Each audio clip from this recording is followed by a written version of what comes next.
यहाँ स्थिति अब बहुत बदल गई है, बहुत ज़्यादा तेज बारिश हो रही है। यहाँ खड़े हो पाना मुश्किल हो रहा है। हम कैमरा उस तरफ दिखा भी नहीं सकते हैं आपको, क्योंकि बहुत तेज हवाएं आ रही हैं। आप मेरे रिपोर्टिंग करने के तरीके से आप समझ सकते हैं, क्योंकि बहुत हवा यहाँ पर हवा चल रही है, बारिश हो रही है। इसकी स्पीड मापना बहुत मुश्किल है, क्योंकि हम इधर चेहरा करके खड़े भी नहीं हो पा रहे। और अब ये तस्वीर जो मैं देख पा रहा हूँ, इस पूरे समुद्री इलाके में यहाँ बहुत तेज बारिश है और एक तूफान यहाँ पर आया है।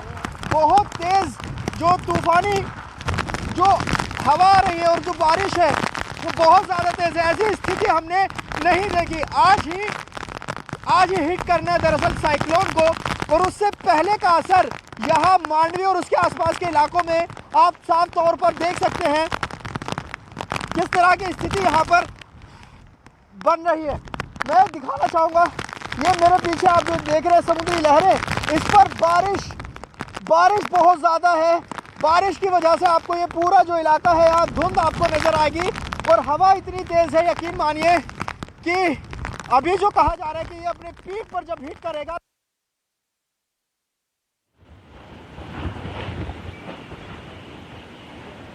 तो मेरे सहयोगी जावेद आपको तस्वीरें दिखा रहे थे। इस बीच में अपने सहयोगी विवेक की आपको रिपोर्ट दिखाती हूँ कोस्ट गार्ड के कंट्रोल रूम से, जहां पर पल पल स्थिति की समीक्षा की जा रही है, वहां से मॉनिटरिंग हो रही है।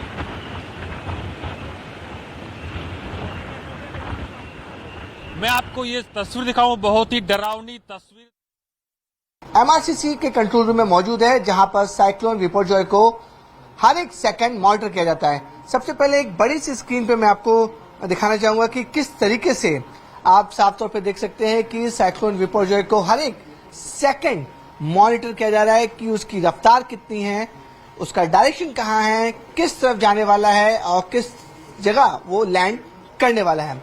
ये जो आप सफेद रंग के चक्रवात देख रहे हैं, ये साइक्लोन विपर्जॉय है, और यहाँ से ये अरेबियन सी से शुरुआत होते हुए यहाँ तक ये गुजरात तक पहुंचा हुआ है। ये एरिया देख रहे हैं, ये पूरा एरिया जो है वो अरेबियन सी है। यहाँ पर विपर्जॉय की जो ताकत है वो लगातार बढ़ती जा रही है। स्पीड तकरीबन बताया जा रहा है कि जब ये गुजरात में लैंड करेगा पोर्ट पर, तो उसकी जो रफ्तार है वो तकरीबन 170 से 180 किलोमीटर की रफ्तार से हवाएं वहां पे चलेंगी। लेकिन देखिए किस तरीके से ये चक्रवात साइक्लोन विपर्जॉय बड़ी तेजी से गुजरात की तरफ बढ़ रहा है, और कराची पाकिस्तान जो आप अपनी स्क्रीन पे देख रहे हैं, ये बहुत नजदीक है। और इसका जो एरिया जो कवर करने का एरिया है वो बताया जाता है कि 200 से 250 किलोमीटर की एरिया को ये पूरा कवर करते हुए आगे बढ़ रहा है। ये लाइव स्ट्रीमिंग जो सैटेलाइट इमेज पे जो live streaming coast guard continue उसको मॉनिटर कर रहा है, और ये शाम तक गुजरात के तटीय इलाकों में पहुंच जाएगा, जहां पर ये लैंड किया जाएगा, ऐसा आईएमडी का अनुमान लगाया जा रहा है। तो मेरे सहयोगी विवेक की रिपोर्ट आप देख रहे थे, और कंट्रोल रूम से लगातार स्थिति का जायजा लिया जा रहा है, वहां पर मॉनिटरिंग हो रही है। लेकिन अब जिस गति से तूफान आगे बढ़ रहा है, क्योंकि हालांकि देरी जरूर हुई है, 9 से 10 बजे का रात का वक्त होगा जब ये तूफान टकराएगा। लेकिन अगर हम देखें, विकास आप उस तरफ दिखाइए कि किस तरीके से समंदर में उफनती हुई लहरें हैं, और ये लहरें सब कुछ लील लेने पर आमादा है। तो ये आप देखिए कि यहाँ पर जो स्थिति है वो खतरनाक है, क्योंकि जो विपर्जॉय तूफान है, जिस तरीके से ये समुद्र में, अरब सागर इसका केंद्र है, समुद्र में ये उत्पन्न हुआ, और ये अब जमीन पर नुकसान पहुंचाने के लिए आमादा है। इसका जो लैंडफॉल का टाइम है वो जरूर बढ़ चुका है, रफ्तार भी थोड़ी कम हुई है, लेकिन जो तबाही है वो अभी से शुरू हो चुकी है। ऐसा कहना बिल्कुल भी गलत नहीं होगा, क्योंकि द्वारका जहां पर रेड अलर्ट है, यहाँ पर सबसे ज्यादा स्थिति खराब है। और ऐसे में जो इस वक्त हवाएं चल रही हैं सुबह के मुकाबले, जो अब जैसे जैसे शाम करीब है, या ये कहें कि लैंडफॉल का वक्त करीब है, जब वो टकराएगा, तट से टकराएगा, उसके बाद अभी जो है स्थिति ज्यादा चुनौतीपूर्ण बनती हुई नजर आ रही है। आप देखेंगे कि यहाँ पर किस तरीके से पेड़ों को नुकसान पहुंचा है, यहाँ पर हर चीज गिरती हुई नजर आ रही है।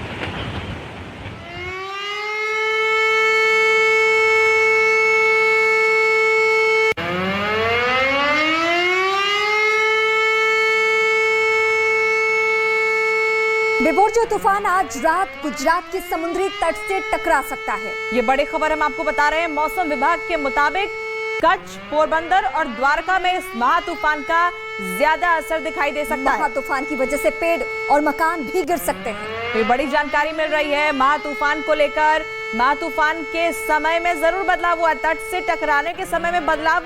और आपको बता दें कि अब ये रात के वक्त में टकरा सकता है, क्योंकि इसकी रफ्तार जो है वो थोड़ी सी धीमी जरूर हुई है, लेकिन इसका असर कच्छ, पोरबंदर और द्वारका में ज्यादा दिखेगा, ऐसी आशंका मौसम विभाग की तरफ से जताई गई है। तूफान से पेड़ और मकान भी गिर सकते हैं। हालांकि तैयारियां मुकम्मल कर ली गई हैं, सभी इलाकों को खाली करा लिया गया है, लेकिन जो तस्वीरें आ रही हैं वो डराती हैं। पर देखिए कि अगर ये पूरा एनडीआरएफ का कंट्रोल रूम है और अगर हम यहाँ पर नजर डालते हैं, देखिए ये विंड डायरेक्शन यहाँ पर नजर आ रहा है कि कैसे हवाओं का जो दबाव है, जो प्रेशर है। देखिए सेंटर में अगर आप पॉइंट देखें तो सेंटर का जो पॉइंट है कराची, उसके अलावा अगर आप देखें तो क्वेटा के अलावा हेरात और उसके अलावा जोधपुर, अगर आप भारतीय साइड है जोधपुर, अहमदाबाद, और अगर आप इस ओर ये नजर डालें ये गुजरात, तो ये गुजरात के तट को जो छूता है और ये इस वक्त फिलहाल जो ये साइक्लोन है ये इस जगह पे है, धीमे धीमे ये मूव कर रहा है। ये इसका ग्राफिकल पूरा मूवमेंट है और इसी तरीके से अलग अलग वेबसाइट्स के जरिए जो है भारतीय बचाव दल की जो एजेंसियां हैं वो निगरानी कर रही हैं। अब हम यहाँ पर नजर डालते हैं कि देखिए कि हजार्ड मैप, ये कौन कौन से यहाँ पर जो तहसील हैं, डिस्ट्रिक्ट है वो प्रभावित हैं। तो आप ये देखिए कि यहाँ पर जो मुंद्रा है, मांडवी है, कच्छ और सौराष्ट्र के जो प्रमुख इलाके हैं वो सबसे ज्यादा यहाँ पर प्रभावित हैं। आप ये देख सकते हैं भुज भी इसमें शामिल है। ये तटीय इलाके हैं। ये जो पीला रंग सबसे ज्यादा प्रभावित है और यहाँ पर इस पीले रंग को लेकर यहाँ पर ये तस्वीरें दिखाई गई। अब यहाँ पर अगर आप नजर डालेंगे तो देखिए ये पूरा जो कर्व कल यहाँ पर नजर आया था, तो अब ये धीमे ये कर्व आगे बढ़ते हुए यहाँ पर गुजरात के तटों को छू रहा है। और ये जो सेंटर है यहाँ पर ये पूरा सेंटर है। अब जब ये हिट करेगा गुजरात में तो राजकोट के आसपास का जो एरिया है, भुज, कच्छ, सौराष्ट्र, ये एरिया यहाँ पर प्रभावित होगा। और देखिए हल्का सा अगर आप देखें कि कल जो साइक्लोन का मूवमेंट था यहाँ था, हल्का इसमें डिविएशन भी हुआ, तो इसका मतलब कि ये है कि ये राजस्थान को भी हिट कर सकता है।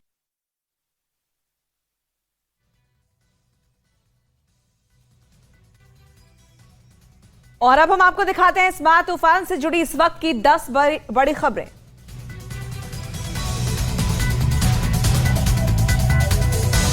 गुजरात की तरफ तेजी से बढ़ता बिपोरजॉय तूफान अब रात 9 बजे सौराष्ट्र कच्छ से टकरा सकता है, जबकि इससे पहले महा तूफान की शाम 4 बजे कच्छ के तट से टकराने की खबरें थी। बिपोरजॉय तूफान की रफ्तार धीमी होने पर बदला कच्छ से टकराने का वक्त। पहले महा तूफान की रफ्तार 125 से 135 किलोमीटर प्रति घंटा थी, वहीं अब इसकी रफ्तार कम होकर 115 किलोमीटर प्रति घंटा हो गई।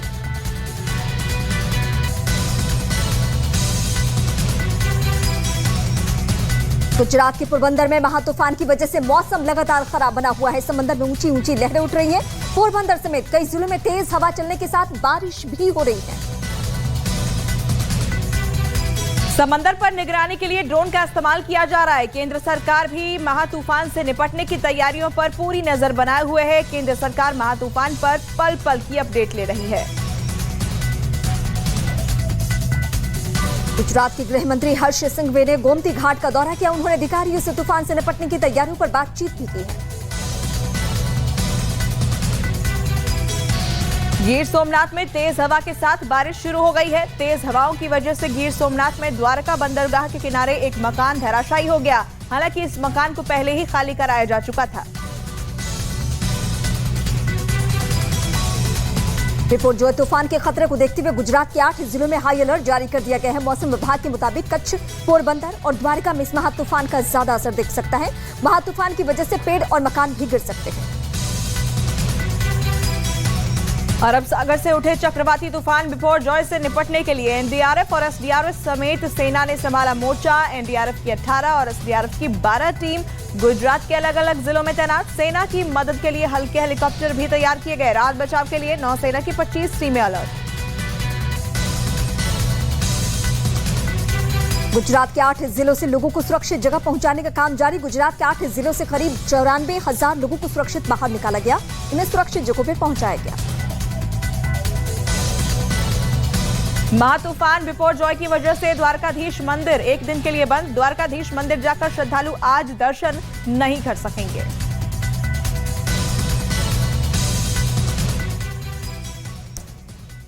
गुजरात के 8 जिलों से एसडीआरएफ के साथ मिलकर एनडीआरएफ ने 94,000 लोगों को सुरक्षित जगहों पे पहुंचाया है। महातूफान से बचाव के लिए और क्या क्या तैयारियां की गई है, इसकी जानकारी एनडीआरएफ के आईजी एनएस बुंदेला ने दी।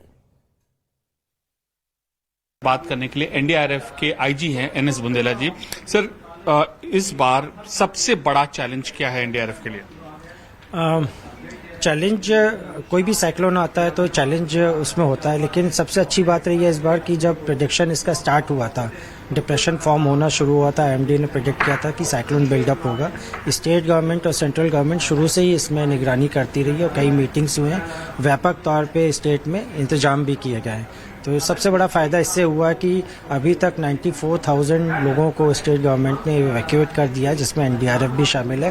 तो इससे ये फ़र्क पड़ता है कि लोगों की जान का खतरा बहुत कम हो जाता है। दूसरा जो रिस्टोरेशन वर्क है, जो एजेंसीज है जो रिस्टोरेशन में इन्वॉल्व होती है, ऑलरेडी डिप्लॉयड है और ब्रीफ्ड है, तो इसको होपफुली हम अच्छी तरीके से हैंडल कर लेंगे। सर, कितनी टीमें आपकी तैनात हैं और कितनी टीमें जो है वो रिजर्व में रखी गई हैं? एनडीआरएफ की अभी 18 टीमें 9 डिस्ट्रिक्ट में तैनात है और 12 टीम एसडीआरएफ की तैनात है। और रिजर्व के लिए अगर इतनी सी टीम सफिशिएंट है, जो हमने स्टेट अथॉरिटीज से डिस्कस कर रहे हैं, तो इतने से हो जाना चाहिए। अगर कोई ज़रूरत पड़ेगी तो बाहर से भी करीब 15 टीम हमने स्टैंड बाय रखा है, तो उनको हम इमीडिएट फ्लाइट के थ्रू भी ला सकते हैं। बड़ी खबर इस वक्त की जामनगर से, जहां सेना भी एक्शन की मोड में है। रात बचाव काम के लिए सेना के कॉलम डिप्लॉय कर दिए गए हैं। अपनी तैयारी पर भारतीय सेना ने वीडियो भी इस वक्त जारी किया है, जहां सेना की पूरी तैयारी दिखाई दे रही है। तो बड़ी खबर हम आपको बता रहे हैं कि सेना की तरफ से कॉलम डिप्लॉय किए गए हैं। कुछ कॉलम्स एक्टिव मोड में है, कुछ कॉलम्स को रिजर्व मोड में रखा गया है। रात बचाव के लिए पूरी तैयारियां की गई हैं। तस्वीरें भी कुछ साझा की गई हैं। तो गुजरात में तूफान का खतरा बढ़ चुका है। हालांकि टाइमिंग में, समय में थोड़े देर के लिए बदलाव सही, लेकिन खतरा टला नहीं है। ये रात 9 बजे दस्तक देगा, ऐसी खबरें मिलनी शुरू हो चुकी है। सेना ने इस बीच ये वीडियो जारी किया है, कैसे तैयारियां की गई है राहत बचाव के लिए, उसकी तस्वीरें आप देख रहे हैं। क्योंकि एनडीआरएफ, एसडीआरएफ, कोस्ट गार्ड और सेना ने सबने मिलकर ये मोर्चा संभाला हुआ है। फिलहाल जामनगर में सेना ने किस तरह की तैयारी की है, उसकी तस्वीर।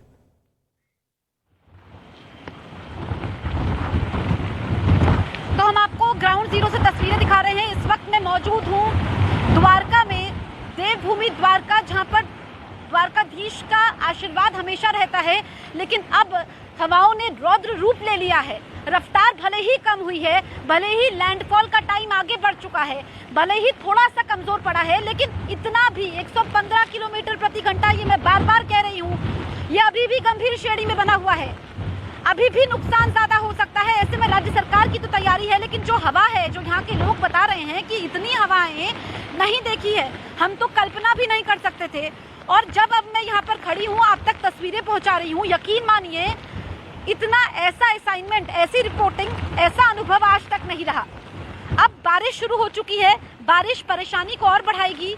और यहाँ पर आप देखेंगे किस तरीके से यहाँ पर ये पेड़ जो हैं, खासकर जो बिजली के खंभे हैं, जो ऊपर लाइट्स थी वो लाइट गिरी है, नुकसान होना शुरू हो चुका है। क्योंकि जब भी कोई चक्रवात आता है, चक्रवात जब टकराने की दिशा की तरफ होता है, 150 किलोमीटर से भी कम की अब इसमें दूरी रह गई है, तो ऐसे में ये आफत बनकर टूटा है। आफत गुजरात के लिए है, आफत गुजरात के 10 जिलों के लिए है, और सबसे बड़ी आफत तो ये धर्मनगरी द्वारका के लिए है। कच्छ के जकाऊ में ये टकराने वाला है, लेकिन यहाँ पर स्थिति मैं कहूँ बद से बदतर होती जा रही है।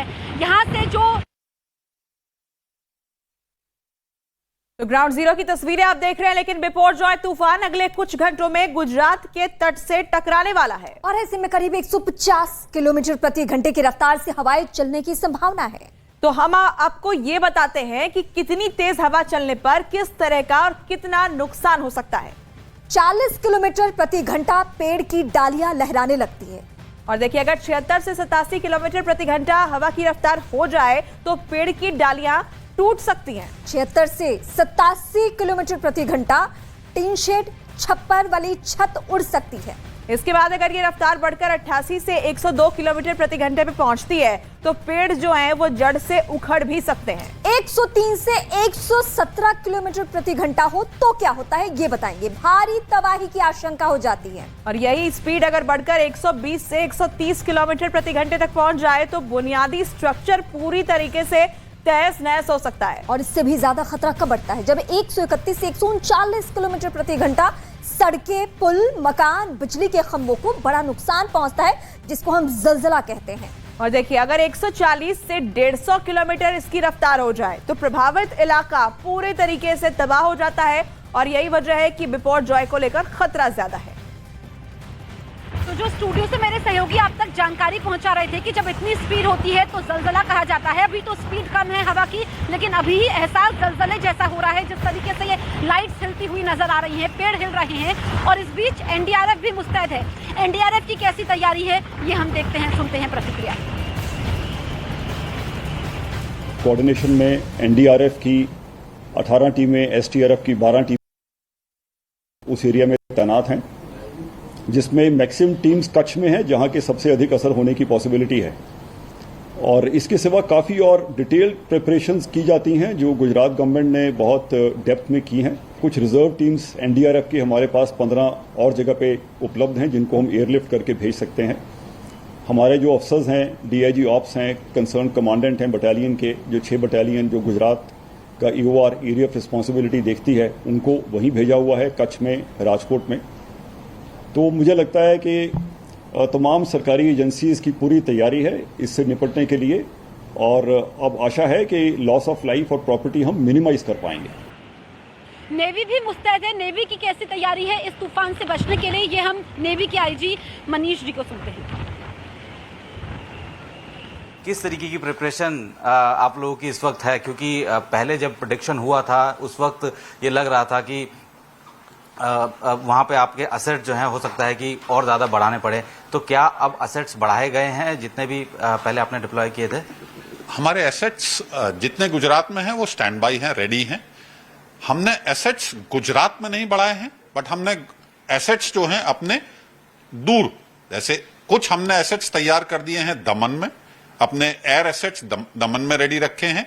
अगर हमारे गुजरात वाले एसेट्स बाहर नहीं निकल पाए, सी बहुत रफ हुआ और किसी को रिक्वायरमेंट हुई, बड़े जहाज, offshore patrol vessel, fast patrol vessels हमने मुंबई में भी तैयार रखे हुए हैं, इन सर्च एंड रेस्क्यू और पोल्यूशन रिस्पांस रोल में, दोनों में। क्योंकि अगर हम लोग पर्सनल्स की बात करें, क्योंकि जिस तरीके की तस्वीरें इसमें दिख रही है इनसेट में, और जाहिर सी बात है कि ये इम्पैक्ट जब करेगा इसका जो असर है वो भी प्रेडिक्टेड हो चुका है, तो ऐसे में आप लोगों ने रेस्क्यू के लिए कितना मैन पावर डिप्लॉय किया है? हमने हमारे 8 स्टेशन हैं गुजरात में जो कि एकदम तैनात हैं, तैयार हैं। उन 8 स्टेशंस ने 23 डीआरटीज तैयार करके रखी हुई हैं। उन डीआरटीज को हमने हर डीआरटीज के पास 5-5 डाइवर्स, अच्छे मैकेनिक्स सब तैयार कर रखे। उनको हमने Gemini boats, life jackets, life boys सब दे के रखे हुए हैं।